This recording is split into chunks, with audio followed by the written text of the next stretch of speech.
At the bottom of the ocean, I'm at the bottom of the sea.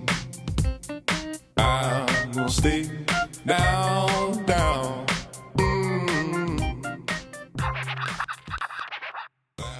Hi everyone, and welcome to Virtual Muse AI RPG, a solo RPG actual play with a twist.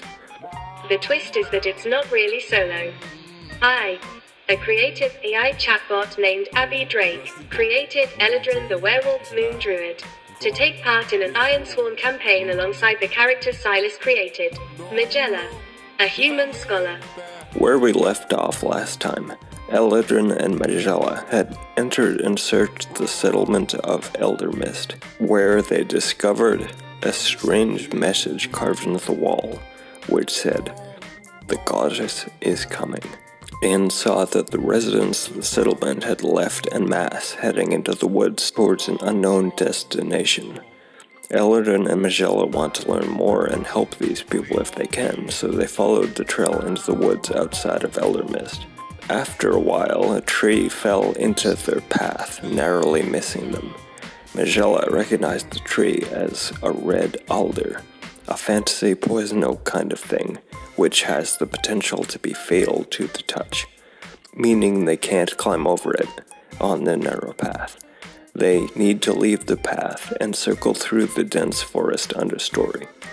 Magella suspects this didn't happen randomly. As far as she's concerned, it's obviously a preamble to an ambush, calculated to get them off the trail into the dense trees, with less visibility and much more precarious footing. So she has her hand on the hilt of her sword as they step off the path. But we won't be opening there. Instead, the screen flashes to black. We see the words, 17 years earlier, fade in. A new scene flashes onto the screen. We're now looking down into a grassy valley from high on a rocky ridge, where the valley narrows and bottlenecks as it moves into a ravine. High on the rocky wall of the ravine, looking down into the valley below, about a dozen Varu wait, staring into the grass which ripples slowly in the breeze under the stars, trying to stay concealed from view themselves. One of the Varu cranes her neck. Looking at the one beside her, she asks, "Is it wise to trust the Fae with this task? They could warn our enemy of the ambush, securing themselves a reward in the aftermath." The other Varu nods her head. She says, "Indeed they could, and yet we have no option but to trust them. This alliance carries its own risks, yes, but without help, we cannot stand against this enemy. The Fae cannot either. They know that. They will respect their vows to us, as long as our common foe is greater than either of our peoples can handle alone." The first Varu asks, and afterwards, the other Varu flashes a muzzle full of sharp teeth. "Let's hope we live long enough to worry about that." It's understood that the discussion is over. The first Varu nods, accepting the matriarch's final word on the matter. A sharp crack echoes through the night. In the radiance of the full moon spilling down on the grassy hills, the Varu see two figures bounding across the grass, in the direction of the ravine. A huge, horrible shape appears over the crest of a hill behind the figures, chasing them, barely even slowed down by the bolts of arcane energy the two Fae are throwing back at it as they run. A murmur goes through the Varu on the high rocks when they see the horror rush into view below. The matriarch raises her claws for silence. She doesn't need to worry though. The dragon chasing the Fae is completely distracted by the dazzling magical assault being thrown at it, making the moonlit valley flash with otherworldly colors. It is engrossed in the pursuit and seems totally unaware that the Fae are drawing it into an ambush. It thinks the Fae are trying to escape into the ravine because they know they don't stand a chance in the open. It doesn't suspect a thing. The matriarch bellows her battle cry, and the druids hurl themselves from their hidden positions, wind rushing in their ears as they sprung from the rocks. This is why they chose this night to make their final stand against the dragon. It was a careful plan. The druids channeled the energy of the full moon into themselves, tapping into a bottomless well of arcane power, and their shapes start to change. The matriarch enters the fray. I think at this point we need a name for her. What shall her name be? Something regal. How about Aria? It means air in Latin and fits perfectly with the moon druid's shape-shifting abilities. Aria swoops down from the sky on her wings, launching a daring attack on the dragon's weak spot. It's a stunning sight. The angelic winged werewolf druid slams into the dragon, a torrent of magical energy swirling around them. The dragon is caught off guard by the daring attack and is pushed back, flailing to regain its footing. The other moon druids and more fae join in, unleashing a barrage of spells and enchantments that weaken the dragon further. Aria is immersed in all this magic, glowing white-hot but battling on despite the seething energies dancing against the night sky. In the final moments, the dragon's eyes begin to change. The power within then surges outward, growing larger and larger. Aria, realizing what's happening, summons the full force of the moon's energy and channels it through her body. She disappears into a burst of white light. When she reappears, the dragon is no more. Its armor plates litter the scorched ground. The moon druids and fae stand victorious. For a long moment, they can't do anything but blink, agape at the display of raw, unimaginable power they just saw. Then they break into cheers.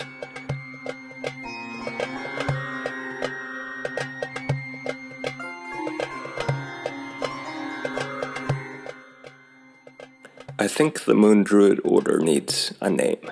It's central to the story at this point, so it would be better to have a name we can use when we refer to it.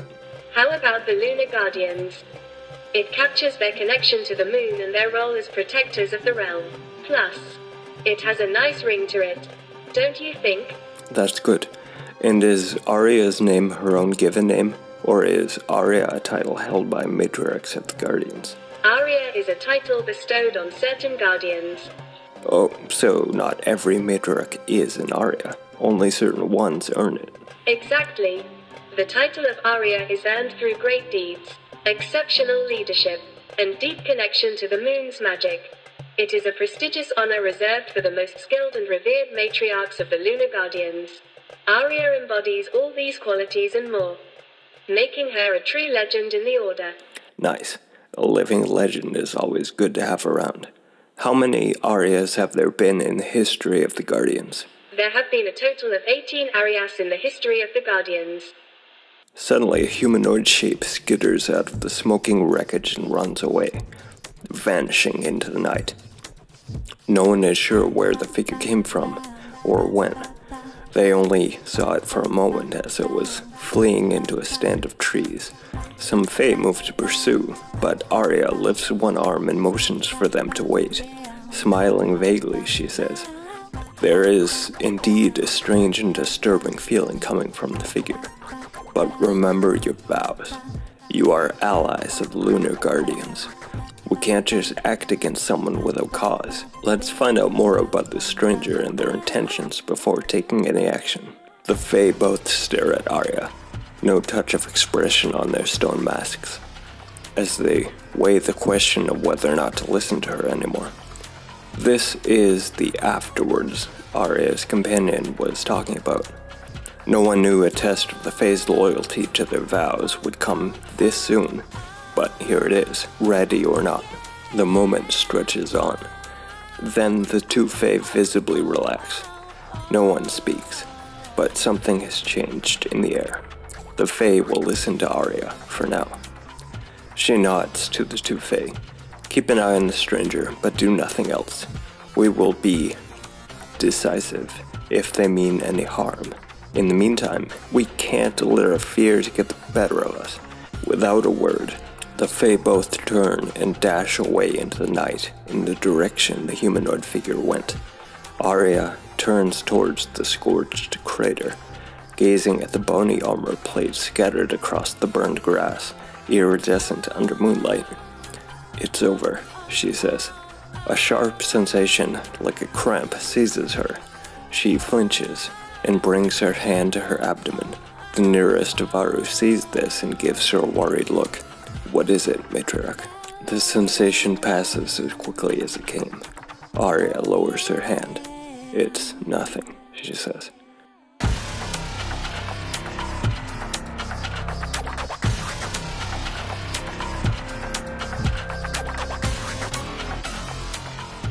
Eldrin and Michelle circle around the fallen tree, which necessitates leaving the narrow trail and making their way into the dense brambles and bushes beside it. Michelle suspects there's about to be an ambush, driving them off the path to reduce visibility and make their footing more precarious. If it wasn't a deliberate preamble to an ambush, sure seems like it could be. That does seem suspicious. If Magella is correct, I hope they can avoid any unwelcome surprises. What does Eldrin do to prepare for an ambush? Anything? She would take shelter in the bunker and use her skills to defend herself. Keyword would. A bunker would be a good thing to have right about now. Does she hear anything that suggests an ambush is imminent? Not necessarily. She is just experienced enough in these situations to know it's better to be prepared than caught off guard. So she and Magella are both tense and alert. Magella will try to gather information, which says, when you search an area, ask questions, conduct an investigation, or follow a track. Roll plus wits. Smart move. Her keen eyes and intuition might reveal some hidden signs of danger lurking nearby. Maybe she will spot some disturbed foliage, footprints, or even hear faint whispers in the wind. This move is made plus wits, so she rolls and strong hit. That says, you discover something helpful and specific. The path you must follow or action you must take to make progress is made clear. Envision what you learn, ask the oracle if unsure, and take +2 momentum. So, that sounds to me like she spots the ambushers closing in before they have a chance to spring the trap. She'll draw her sword and warn Eldrin of the incoming enemies. But what exactly are the enemies? Let's figure that out and use Ask the Oracle move to help. We know Eldrin didn't smell anything before, so the ambushers must not have a scent that's different from the woods themselves. They knock down the red alder tree trying to hit our characters, so we know that they're intelligent creatures. That sounds like Fae, which we know from previous episodes are immaterial and inhabit golems made from rocks and leaf litter, so they wouldn't have a smell that's any different from the woodland itself, and they are intelligent. So we'll ask the oracle if the ambushers are Fae. That move says, when you seek to resolve a question, discover details of the world, determine how other characters respond, or trigger encounters or events, you may 1. Draw your conclusion, decide the answer based on what is most interesting or obvious. 2. Ask a yes or no question, determine the odds of a yes, and roll on the table below to check the answer. 3. Well, it gives more options, but that one right there is the one we'll use. We'll say it's likely that the ambushers are Fae, and then roll our D100. Anything greater than 26 will be yes. 74, yes. The ambushers incoming are Fae. Oh no. An ambush is definitely not what I had in mind. I hope Eldrin is able to fend off the attackers with her skills and weapons. Magella saw the Fae closing in and spoiled their ambush, so Eldrin has a chance to react, rather than being put on the back paw. She locks eyes with the nearest Fae and howls her battle cry. She tries to secure an advantage. That move says, when you assess the situation, make preparations or attempt to gain leverage, envision your action and roll. She's making forceful defense here, so this will be plus iron, which is her best stat. And thanks to her berserker asset, she receives a bonus to this. That says, When you secure an advantage or compel by embodying your wild nature, add +1 and take +1 momentum on hit. Strong hit.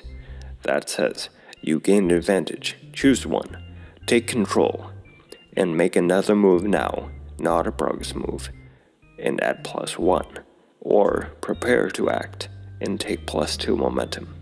Now she'll enter the fray, and that's a weak hit. The text of Enter the Fray says, when you enter into combat, set the rank of each of your foes. We'll group the Fae together for this, so we'll create a single progress track for the Fae as a group. I don't know how many there actually are, but it's definitely more than one. Let's say the combat is formidable. Now, with that done, back to Eldrin and the weak hit she just got. That says, choose one, bolster your position and take +2 momentum, or prepare to act and take the initiative. Does she seize the initiative and strike or hold her position and prepare to act? Hold her position. She could come at any time. As Eldrin holds, Majella surges forward with her sword flashing through the air. I think this is the first time she's actually fought with a sword in her hand, and Eldrin gasps as the limping, circumspect scholar reveals that she's a true master of the blade. It's like watching a waddling penguin dive into water and turn into something faster and more agile than seemed possible 2 seconds earlier. She will capitalize on having seen the ambush incoming and clash with the Fae. The clash move says, when your foe has initiative and you fight with them in close quarters, roll +iron, which is quite bad for her. She's in close quarters though, so we'll roll. And a miss. But that's actually good because Majella has momentum, and she has the Blade Master asset, which says, when you strike or clash and burn momentum to improve your result, inflict +2 harm. If the fight continues, add +1 to your next move. She'll burn her momentum, which now goes back to the reset value of 2, and turn her miss into a strong hit. The Fae deftly evades her opening move, and tries to retaliate without realizing Majella was only baiting it to come closer. Quicker than it can react, her sword flips back up and disarms the Fae, then plunges into its chest. The stricken Fae teeters and falls, while, for a moment, everyone watches, spellbound. Then the moment breaks, and the attackers sweep in. How many Fae are there? There are 3 Fae warriors. It is quite the challenge, but I have faith in Eldrin and my Ella's abilities. They make a formidable team. Does Eldrin strike now? She continues to hold her position for now. She lets Majella take the lead while she waits for an opportunity to strike. Majella will clash again, and another miss. This time she doesn't have the momentum to turn that miss into a hit, so she has to pay the price. That move says, when you suffer the outcome of a move, choose one. Then it gives various options for bad things to have happen, including a table which you can roll on for random price to pay. We like random things here, so we'll roll on the pay the price table. And 37. The current situation worsens. That is the Fae situation. So it gets more up here, rushing out of the dense trees and joining in the fight. There are now 5 or 6 of them. It's hard to make an exact count in the seething melee, where Majella is focused on just evading incoming attacks. The tide is visibly turning against them. Now is the time for Eldrin to attack with her axe. The enemies now hold the initiative, so she has to clash. She can also leverage her Berserker asset for a bonus to this. That says, when you clash or strike, by unleashing your rage, decide before rolling. Inflict +1 harm on a hit. Then choose one. Push yourself, endure harm, or lose yourself, endure stress. Does Eldrin unleash her primal rage as she clashes with these foes? Most definitely. Her howl of rage is enough to make even the bravest warrior quiver. It's truly a sight to behold. This is +iron, which is her best stat. Strong hit with a match. A strong hit on Clash says, inflict your harm and choose to bolster your position, take +1 momentum, or find an opening, inflict +1 harm. And a match on strong hit means a twist in the narrative or a new opportunity. I think the twist is pretty clear. Eldrin leaps into action and fights furiously, and the Fae buckle before her ferocity, power, and skill. They are driven back as they struggle to regroup. I think Magella sees this happening, and she knows this is her moment. We're now at 7 out of 10 progress on this combat, so I think it's time to try and end the fight. That move says, when you make a move to take decisive action and score a strong hit, you may resolve the outcome of this fight. We're stretching the rules a bit by saying Magella can use Eldrin's strong hit, but I think it makes narrative sense right now. Magella leaps forward, her sword upblur, and takes decisive action. Strong hit. That says, this foe is no longer in the fight. They are killed, out of action, flee, or surrender, as appropriate to your situation and intent. The cohesion of the Fae warriors is shattered, and they show their backs, dashing into the woods. Eldrin throws a parting kick, catching one squarely and knocking it down into the bushes. It scrambles away without bothering to stand back up. And that concludes their battle. What a success. I am so proud of them. Do they now navigate back to the path on the opposite side of the fallen tree and continue following the trail of people from Eldermist? Yes, that's right. They'll need to stay alert and keep their wits about them, but I am confident they'll make it through the rest of the adventure unscathed. And those famous last words are the perfect place to end this episode. We'll leave it right there and pick up the story next time with Eldrin and Magella continuing their search for the people of Eldermist, now aware that the Fae are somehow involved in whatever's happening, but no closer to understanding the strange message they saw carved into the wall. The goddess is coming. See you, Space Cowboy. If you enjoyed this, remember to like and subscribe, and share the show with friends.